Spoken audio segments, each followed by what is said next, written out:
Hi, this is Bob Wells here, and welcome to Undercurrent Stories. This is the show where we hear about people's interests and uncover some fascinating stories at the same time. I hope you enjoy today's show.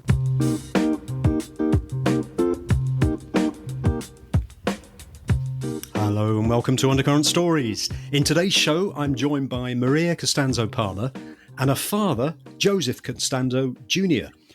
Maria has just brought a book out. In fact, it came out on the 8th of August. On the Rocks, the Primadonna story, and it tells the story about her father and his award-winning Italian restaurant, which is based in McKees Rocks in Pittsburgh, Pennsylvania. Hello and welcome to Undercurrent Stories, Maria and Joseph. Thank you. Thanks for having us, Bob. We're very excited. Thank you, Bob. Appreciate you having us on. Well, it's great to have you on. Now, you're across the other side. You're in the US. You're in Pennsylvania still? Yeah, we're in Pennsylvania. We're in Pittsburgh. I actually live outside of New York City, but I came here for the launch, which, as you said, was this past Tuesday. And we had a big pre-launch party this past Saturday. So we've been kind of going nonstop since I got here. How's it been going? It's been going fantastic. We were really fortunate to create a partnership with the Heinz History Center in Pittsburgh, Pennsylvania, which is an affiliate of the Smithsonian Museums. And they threw with us through a big launch party on Sunday, and we had over 500 people show up to the event, and we did a live reading and also a live Q&A panel, which you can catch from the UK or anywhere in the world if you hit up my social media, both Facebook and Instagram, at Joe, Costanzo, Costanzo, Primadonna, Primadonna. And it was just really such a wonderful event. So that's how we kicked things off. And then we had our very first signing at Mancini's Bakery, which is an iconic bakery that's been around for over 100 years in the same little suburb of Pittsburgh, Pennsylvania, McKees Rocks, that the restaurant was in. So we were there on Tuesday night, and we had probably about 150 people show up, and wow, we got books and free bread and old Primadonna appetizers. So it was really a fun time. So we're all a little tired this morning for sure. Yes, I bet you are. And you've got more dates coming up, I see. That sounds really exciting. Now, we're going to talk about the book in a few moments. But in the meantime, I wondered if it might be a good idea if you could just share with listeners about your backgrounds, where you came from, to the point of, where you decided to read the book. Who wants to go first? Sure. Okay. I'll start, and then my dad is going to follow. So my name is Maria C. Palmer, and my background is in writing and in media. So I went to Syracuse University, to the SI Newhouse School, and majored in public relations. And from the time I got out of school, I was always working in some sort of writing and media capacity, whether it be for public relations firms or for not-for-profits. And so about 17 years, this process got started, and it started really merely as a family history. And whenever I knew that my dad had a very interesting life, and he's going to talk a little bit about the restaurant in a second, but I wanted to get those stories down. And whenever I was getting those stories down, I realized that they had some sort of commercial value to them. He would say things like, did I ever tell you about the time that the actor Danny Aiello came in after he was filming the Cemetery Club movie, and we sat down and shared a piece of veal parmesan and conversation whenever he used to be a bus driver in New York City and I was a postal carrier here in Pittsburgh. And it's so very interesting and insightful things that I kept on saying, well, I want to know more, but I wouldn't just want to know more. I think the general public might want to know more about this story. So that's how the project got started. I'll pass the mic to my father, and he can tell you a little bit about the restaurant and his background. Okay, thanks, Maria. Yes, I'm Joseph Costanzo Jr., and I'm the former owner and founder of the Primadonna Restaurant in McKees Rocks, Pennsylvania. The restaurant started from real humble beginnings. more bar than food, and it just evolved. I knew that I needed to get the dining critic from the Pittsburgh Post-Gazette to come down and give a review, but nobody really put good food into the McKees Rocks area. It was an old steel town, rough and tumble type of neighborhood. More people like to drink than eat. No one really put for upscale food there. So for the first 3 years, it was more a bar and a little bit of food. Maybe did 5-6 dinners a night or whatever, and just try to get the food critic down there. There was no social media. There wasn't even recordings on phones. So I had to send letters, try to call down there, but at the Post-Gazette, but, and there was never really any answer from, Mr. Kalina, the dining critic.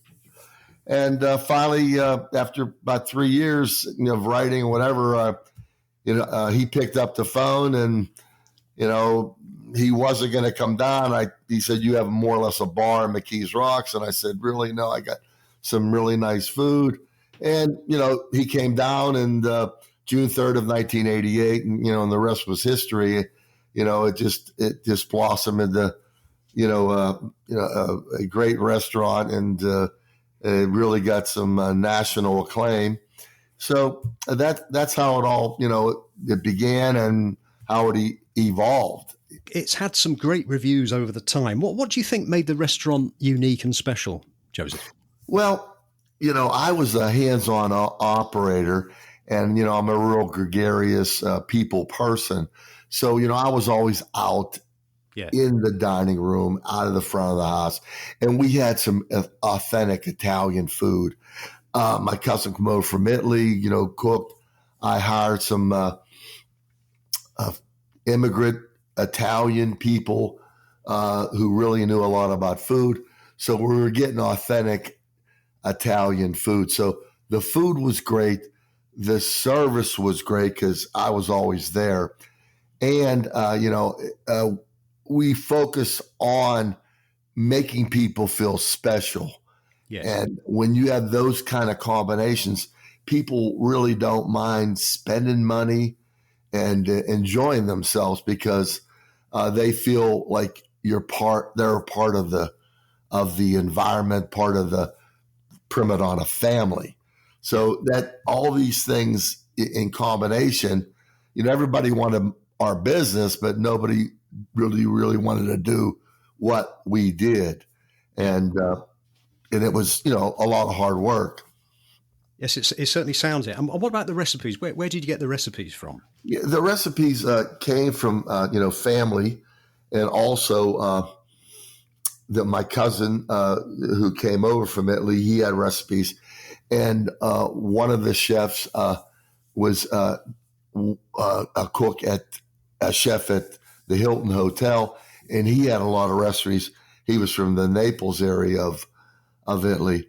So we got a lot of different types of recipes from different regions. Now, this was more Southern Italian type of food, which you have a lot of, pastas or a lot of red sauces, but of course we did cut veal off the leg. And so, there was some Northern Italian dishes, but mostly it was all Southern. Homemade gnocchis, homemade raviolis, homemade spaghetti and meatball. And so there was a variety. There was 32 different made-to-order pastas, which was the most pastas in the city, on a menu at any restaurant. So there was a variety of things, and you don't see that today. The variety because of the cost and everything, but the menu was very extensive with veal, seafood, chicken, pasta, even steaks and pork chops, liver and onions, which was a staple in the Western Pennsylvania area. So again, you really can't get that type of menu today, which was so extensive, So it was Italian food based, but you still brought in some of the American variants, like you say, the liver. Right, definitely. Yeah, that all sounds really good, Joseph, you're actually making me feel really hungry. That's great. It's about 10 to 1 here in the UK. I know you're 5 hours behind, so you're probably at breakfast time. But it's 8 o'clock here, 10 to 8. So I almost feel like as soon as this recording is over, I'm going to go and do myself a nice pizza. So that'd be great. No, all sounds very good. So Maria, you've obviously told us a bit about, you had all the stories for the books and for the book and what made you want to do it. What was the process like working on the book? Was it just memories of stories that you had, or did you speak to other people to get more stories? Sure. So the process was long. It was 17 years in the making. So I started out, just as you said, kind of writing down all of the vignettes and all of these little stories that I thought could be part of the larger story. Yes. And then I was very fortunate. My co-author, her name is Ruthie Robbins. And whenever I had her at school, she was my AP English teacher. Her name was Ruthie Dines. So she had recently gotten divorced and she moved to Buffalo, New York, which is about a 5-hour drive from Pittsburgh, Pennsylvania. And she was, in addition to teaching, she was editing books for a writing group in Buffalo, New York, where a lot of published authors would congregate. And so she had gotten word that I was trying to work on this project, and I was actually really good friends with her oldest son. And one day we had dinner and I was telling her about it. And I said, I just don't know what to do next. I'm really stuck. So she asked if she could see some of the writing that I had already worked on. And I gave it to her and she brought it to the writing group. And the writing group agreed on 2 things. Number 1, it needed a lot of work. But number 2, it had a tremendous amount of commercial value and potential. So it was really from then on that we started this partnership together and that we became co-authors, working in tandem and in partnership with the project. And we really would work in collaboration. If you watch our panel on my @Joe Costanzo Primadonna social media page, both on Facebook and Instagram, you'll see that she talks about our communication, and we really wrote the bulk of this and edited the bulk of this during the pandemic. So there was a lot of back and forth. Yeah. And email was not our primary mode of communication, but one day for fun, she looked up how many emails we had back and forth, and we had 11,000 emails that year.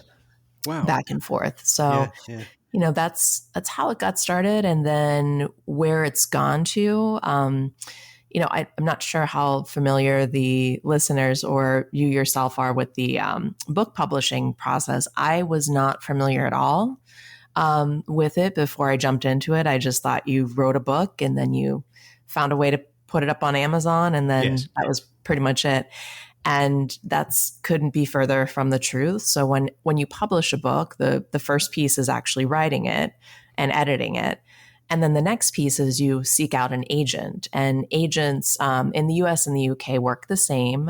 Essentially, these are not people that you pay. These are people that you ask to represent you. And then after they sell your project to a publishing house, that's how they get paid. And so you can imagine the competition's incredibly stiff. And where we are in the market, On the Rocks competes against all of the celebrity books, all of the politicians' books, and all of the reality star books. Yeah. So it's not a great space to be in as far as competition goes. And it's also very challenging because this book is not written like a Wikipedia page. It's written like a narrative. So essentially, if you like a really good, high stakes, high action, heavy dialogue fiction story, you would really like this because you would see a lot of parallels in it.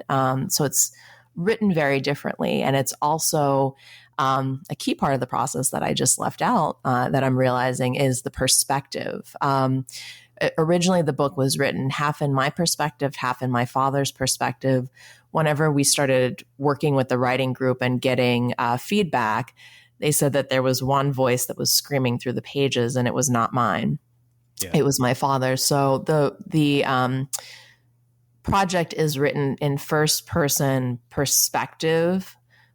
It's my father's voice, Yes. but Ruthie and I are the authors. So we've gotten, a lot of really positive feedback from critics that it is disrupting the literary form, which, as a writer, that's probably the best compliment that you can get about your writing style. So, Yeah. That's how it kind of all took shape.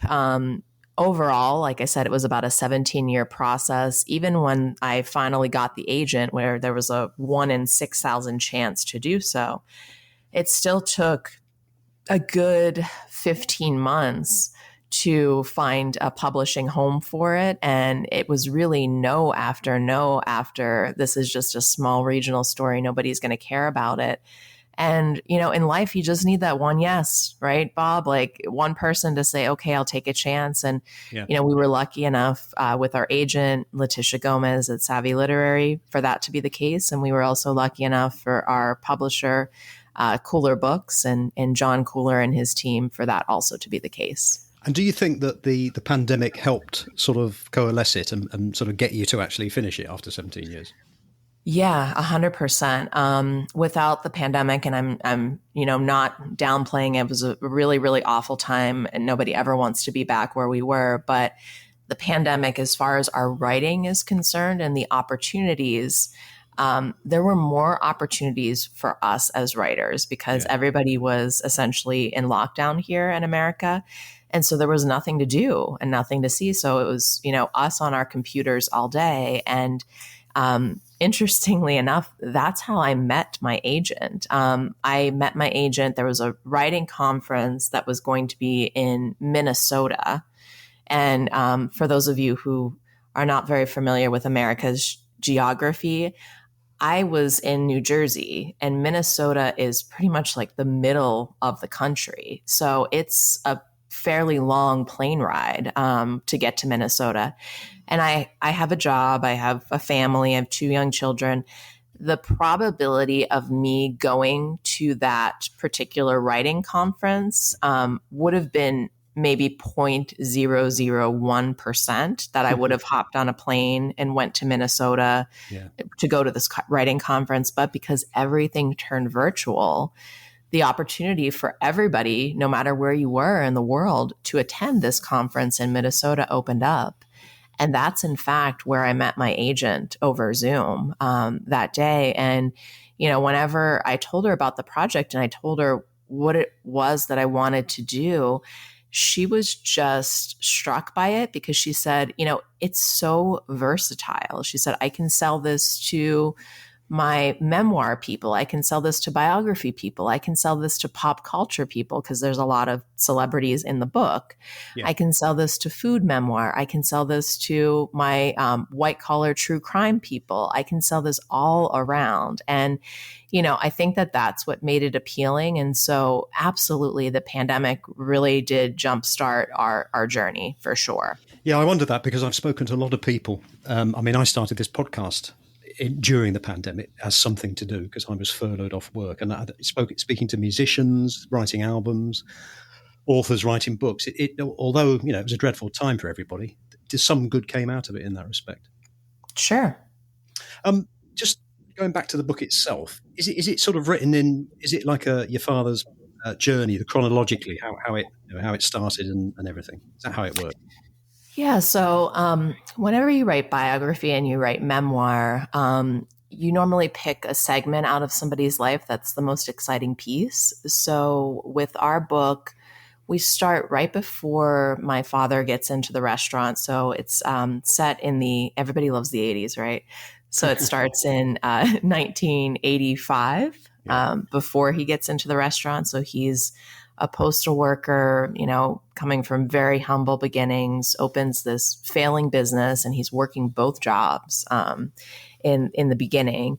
And then it follows him all the way through the early 2000s. So it's about a 20-year time span where, quite a lot happens, lots and lots of highs and lots of lows that balance that. But it's definitely very action packed. And I always laugh, because you never say that your book is for everyone, because not every book is for everybody, but there is an element in this book for everyone. No matter what it is that you like to read, it's really fast. The chapters are short. Most people that pick this up right at the party, they were reading it within 15 to 24 hours and asking, when's your next book coming out? Oh, really? Oh, that's gosh. Yeah. Yeah. So it's quick. It's it's 300 and some pages, but it's that most of the chapters average about 3 to 5 pages. Do you know what? I like that, because it means that you can, I don't know about yourself, but when I go to bed, I like to read, but I can normally only read about 3 or 4 pages, because then, you start drifting off, don't you? And I love books with short chapters. Yep. Very short chapters, very quick. Yeah. In fact, it reminds me, it's probably a similar book. Have you read the Stanley Tucci book, Taste? Yes, I have. And interestingly enough, yesterday, this was the highest moment of my life, right? Which will probably never happen again. But I was checking the Amazon rankings, and right now in culinary memoirs, On the Rocks is number 1. Oh, fantastic. Congratulations. 2, thank you. Number 2 is Anthony Bourdain's Kitchen Confidential, which, he is just the master at everything. Yeah. And number 3 at the moment is Stanley Tucci's book Taste. You've knocked him off.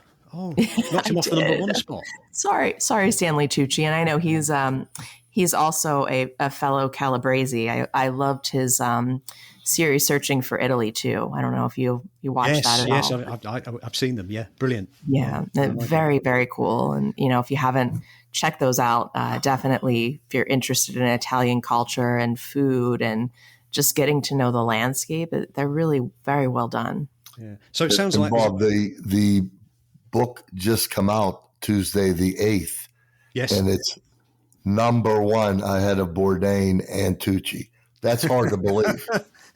First time author and not a celebrity, that's for sure, in myself. Absolutely. Congratulations, Joseph. That's thank fantastic. You. Yeah. No, I can't wait to read it, actually. Obviously, I didn't have enough time to read it since it's only been out 2 days. But I have seen it. We can get it in the UK on Amazon. Oh, that's awesome, because you cannot get it in the US on Amazon, unfortunately. Really? Well, you can get it, but it's sold out. It's sold out. No, I got to put a little caveat there on Kindle. Yeah. Yeah, but not. I don't know if I can get the paperback or not. But oh yeah, we're trying to resolve all those issues. But if anybody has problems, if you go to my website mariacpalmer.com, I have a ton of other vendors that are carrying it as well. Oh, excellent stuff. So yeah.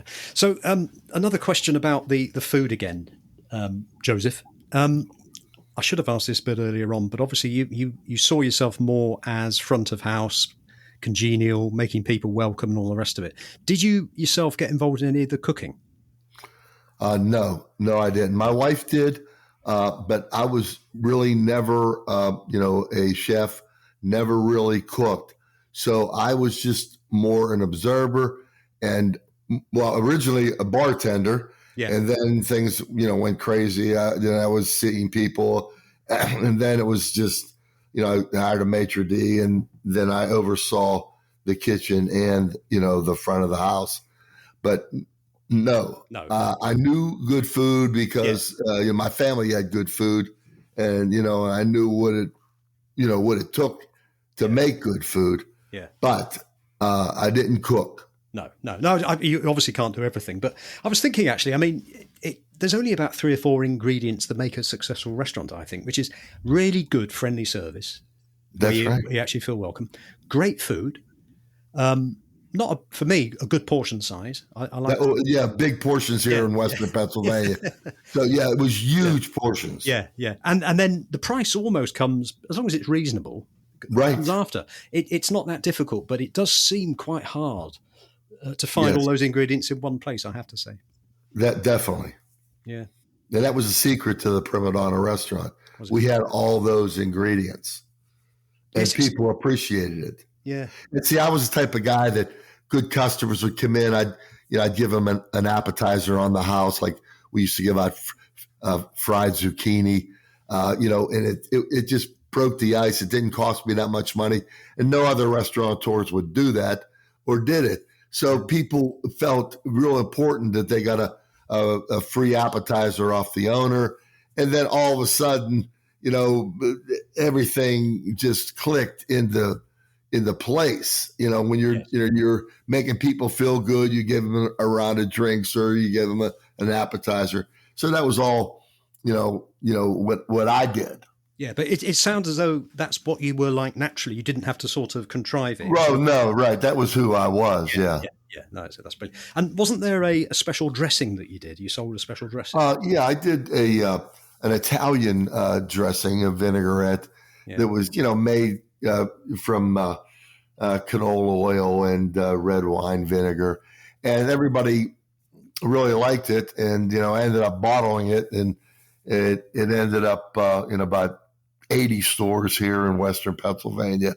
So it was really, a great thing for me because I was on the shelves in the grocery stores and I had small bottles, 6 or 8 ounce bottles, and I would give them out, after, as a little, gift, a lot of times to great customers who would come in and then they'd take it home. And then of course they would buy it at the store. And then of course people appreciate you give them a little, something to take home, So it was a good marketing ploy for me in the store and in the restaurant. Yeah. And do you still, I mean, is that still going on? Do you still make the dressing? Well, you know what, when I sold the restaurant, about 3 or 4 years afterwards, I got into some financial problems. So I ended up selling the dressing, but now, because of the pandemic and the fact that the person I sold the restaurant to bellied up, so it doesn't exist anymore. No, but it was, there for 20 years. Yeah. So in Western Pennsylvania. Do you miss it? Do you miss sort of running? Yeah, I miss it a lot. Yeah. I miss it a lot. Now, of course, when I went in there, I was 32 in 1986. I'm 70 years old now. Yeah. So, but I still miss it. Now, could I do it now? No way. I have some health problems, but, and I can't see real good. Being able to see was great as a restaurant owner, as a front of the house guy, because you could see if people are anxious, see if they're satisfied, see if they're not satisfied. Yeah. So I miss it. I miss the people, and I miss the energy and the frenzy. Yes. Now, when we had this party at the Heinz History Center on Sunday the 6th, it was the first time in 20 years that I could feel the energy, and it was a great feeling. A great feeling. The food critic here at the Post-Gazette, when I was in business, said that the Primadonna is like a New York City restaurant where the very frenzy of the place, the energy of the place, is as enticing as the cuisine. And that's how it was. Yeah. It was energy and frenzy, and it was great for the feeling. The feeling was great. I know exactly what you mean. I mean, we've got about 100 miles away from me. There's one of my daughters went to university in Leeds, and there's an Italian restaurant there called Salvo's. Yes. Hence the name, everything. And you go in there, and the whole thing has got it's almost like a little microclimate. It's got its own energy. Right. That's the truth. Yeah. And I was in New York earlier in the year, and we went to, I've got to remember the name, but there was a very, very well-known steak restaurant. The waiters were, I think the youngest was about 65. Yeah. They'd been there since year dot. And again, it had was that it energy. Palms? Was it Palms? No, it wasn't. No, okay. I can find out offline. No, that's all right. No problem. But you've probably been there, but it's a well-known one. But it was absolutely fantastic. Excellent service, great food, reasonable price, as you would expect. Right. Yeah. So, Maria, have you got any plans for any more books after this? Yeah, I absolutely do. Working on a couple of different things right now, but right now I'm very much focused on marketing this book, and then we'll kind of get into the next piece of it. But I do have some other projects in the work for sure. And there's some interest in a movie. A lot of people have talked to Maria about movie rights and what have you. So we'll see what happens, Yeah. Do you know what? Is there a recipe book going to come out? That's what people are really requesting. So that's kind of an option. That might be the next book. The next step. Yeah. So there's been lots of chatter. We'll see. I'm definitely open to it. And, I think my favorite cookbooks and recipe books are not just here's a recipe or here's how you make it, but the story behind the food. Sure. So if I did do something like that, it would be a combination of recipes and stories for sure. And do you do any cooking like that yourself, Maria? I do. Yeah, I do. I was lucky enough to have done some Italian cooking classes. I also work my day job. I'm a not-for-profit grant writer, and I work for an organization in a small little suburb in New Jersey, a city called Paterson, which is very similar in makeup to McKees Rocks, Pennsylvania. But every year for their big fundraiser, I always donate a cooking class for 10 people. And, we normally make homemade gnocchi and sauce and meatballs, and we share a meal together and talk. And it's really fun. And actually, this year, for the first time, I do a lot on Clubhouse, the social audio app. And I actually taught an audio cooking class, which is a first for me. So I do. I teach cooking classes. I do a lot of speaking engagements. So this project has definitely breathed life into my father, but it's also breathed a lot of new life and opportunities into me. So I'm very grateful. So if there are any listeners out there thinking about opening a restaurant, what advice would you give them? Well, it's a lot of hard work, a lot of hours. In the close to 20 years I was there, I never went to a wedding reception, even for family. I went to the church or what have you, the ceremony, but never spent too much time with family, 17 hours a day. We were open 6 days a week. Wow. Closed on Sundays, but I was down there 8 hours doing payroll and book work, receipts and what have you. So people don't realize what it takes to be successful. And if you do have a spouse or a partner, whomever, that person has to understand what it takes to be successful. I had a wife who understood that, but it's hard and it puts a lot of pressure on a relationship. But a lot of people in the business don't make a lot of money. But if you are successful, you can make a lot of money. There's no doubt about it. Yeah. But there's a price that you have to pay. Yeah. So I never discourage anybody from their dreams because, I had a dream also. Yeah. Statistically, it's not going to work, but that doesn't mean that you can't pursue that. And, that's important as far as I'm concerned. If you're a people person, the restaurant business is a great business. If you're a food person, it's a great business. But I was talking to a lady yesterday who, was talking about the book. And she said to me that one of her colleagues actually was thinking about opening a restaurant. And I can't even remember this, to be honest with you. He said that he came down to the restaurant and shadowed me for 1 or 2 days. And he said, just before you open up, with linen coming in and deliveries coming in and bread coming in and service and all this frenzy before you open up. He said, after seeing all that, there was so much pressure just to open the doors every day. He said, forget about it. We didn't even serve any food yet,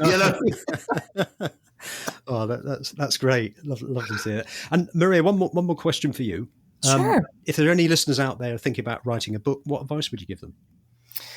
So I would say to be your own biggest advocate and to know that this business is really tough and people are geared to tell you no, but you have to find your yeses. And, I'm not saying to, blindly just kind of lead your own charge. Definitely take constructive criticism, make your project as good as you can before you take it anywhere. That's really, really important because you only have one shot, especially with agents. Once you query a project, you cannot query that same project again to an agent. You have to come back with something else. So be patient and wait until you have a completed project, but be your own biggest advocate. If I listened to what everybody told me whenever I was going through this process, this book would have never been a book. I kept on pressing forward, and you got to have tough skin and, not be overly sensitive. Understand that this is a business where people are looking to make money and their jobs are on the line. So they may not want to take a risk on you, but it's not necessarily because you're not good enough. It's because they don't want to take that risk when the competition is so fierce. And if you are going into narrative nonfiction, if you have a fictional piece, try to put that out before. Everybody told me that. And I said, no, I'm going to do this. Narrative nonfiction is by far the hardest genre to break into. So, because you have to have your completed manuscript. You also have to have all of the key pieces that you would if you were writing a how-to prescriptive nonfiction book. So your platform, your audience, your marketing, your whole book proposal. It's easier to write a piece of fiction first and then get your nonfiction piece sold. So that's what I would say. Oh, well, thank you for that. Sounds like a really interesting learning process you've been on at the same time. And if anybody wants to learn about book writing, normally Wednesdays at 12 p.m. Eastern time on Clubhouse, there's a really great room that I participate in. It's under the Food is Religion Club. And we talk all about publishing. It's normally I haven't been on for a little bit, and I probably will hop back on next month. But we talk. It's a self-publishing expert, myself, an former editor from one of the big 5 houses, and lots of really well-known people in the food industry. Lots of James Beard Award recipients and judges, and we talk all about publishing and answer questions. So that's another free resource too. And Manuscript Academy is really fantastic. It's another online resource for writers. Oh, well, that's great, Maria. I'll put that link onto the show notes when the show comes out. Well, I've really enjoyed this conversation. I'm going to come to the end now, not because there's not much more to talk about, but because I'm getting hungry. You've really You've really got my taste buds going, I have to say. So it's been a privilege to hear the inside story of not only the successful restaurant, but also Joe and Maria's stories. I think my next meal will be an Italian restaurant, definitely. My guests today have been Maria Costanzo Palmer and Joseph Palmer. Maria's book, On the Rocks, The Primadonna Story, is out now, and you will find the link on the show notes. Thank you for coming on the show, Maria and Joseph. Thank you so much. This was such a pleasure, Bob. Thank you so much, Bob. Really appreciate it. And it was a pleasure interacting with you. I really enjoyed it.